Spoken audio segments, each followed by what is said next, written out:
दिल्ली की Rouse Avenue court ने national Herald money laundering मामले में कांग्रेस की पूर्व अध्यक्ष सोनिया गांधी और लोकसभा के नेता प्रतिपक्ष राहुल गांधी समेत अन्य आरोपियों को बड़ी राहत दे दी है। अदालत ने मामले में मंगलवार को ईडी की ओर से दायर चार्जशीट पर संज्ञान लेने से इनकार कर दिया। कोर्ट के मुताबिक ईडी द्वारा दायर आरोप पत्र आधारहीन है, क्योंकि ये किसी प्राथमिकी के बजाय एक निजी शिकायत पर आधारित है। बिना प्राथमिकी के मामले में कार्यवाही आधारहीन है। कोर्ट की इस राहत के बाद राजनीतिक प्रतिक्रियाएं आ रही है। विपक्ष के नेता कोर्ट की बातों को सही बताते हुए बीजेपी पर निशाना साध रहे हैं। निश्चित तौर पर ये जीत सही मायने में देखा जाए तो जो तानाशाही रवैया भारतीय जनता पार्टी ने अपनाया है पिछले 11 वर्ष में, जिसमें ईडी सीबीआई जैसी सभी यंत्रणाओं का दुरुपयोग किया है, उसके खिलाफ है। निश्चित तौर पर ये जो कार्रवाई करने की कोशिश पिछले लगातार इतने सालों में भारतीय जनता पार्टी कर रही थी, ये नफरत के आधार पर थी, ये बदला लेने की राजनीति थी, विपक्ष को कमज़ोर करने के लिए ये चरित्र हनन करने की राजनीति थी। और ये जो ओछी मानसिकता है भारतीय जनता पार्टी, ये खुल चुकी है, उसके परकच्चे उड़ चुके हैं इस निर्णय के बाद। तो होनी ही थी रिजेक्ट। जब कोई मामला है ही नहीं, जब कोई घपला है ही नहीं, कोई सॉलिड एविडेंस है ही नहीं इनके पास, तो फिर ये क्या करें? तो फिर किस आधार पर कोर्ट एक्सेप्ट करेगा? तो पूरा ध्यान भटकाने का मामला है। ध्यान भटकाएंगे। जब भी कोई गंभीर मुद्दा आएगा तो ध्यान भटकाने के लिए लोग तैयार रहते हैं। लोगों को सरकार के कहने पे परेशान किया जा रहा था।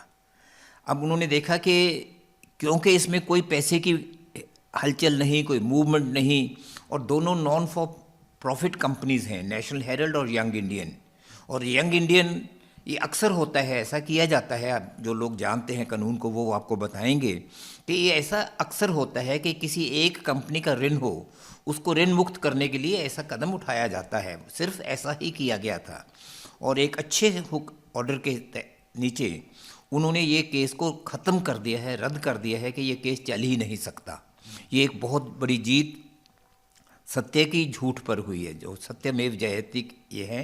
परेशान हुए हैं, हमारे लीडर्स को लंबे समय से करता रहा है। मैं खुद 7 बार उनके आगे पेश हुआ हूँ इसमें, लेकिन हम लोग जानते थे कि ये केस एक सरासर झूठ और गलत केस बनाया हुआ है।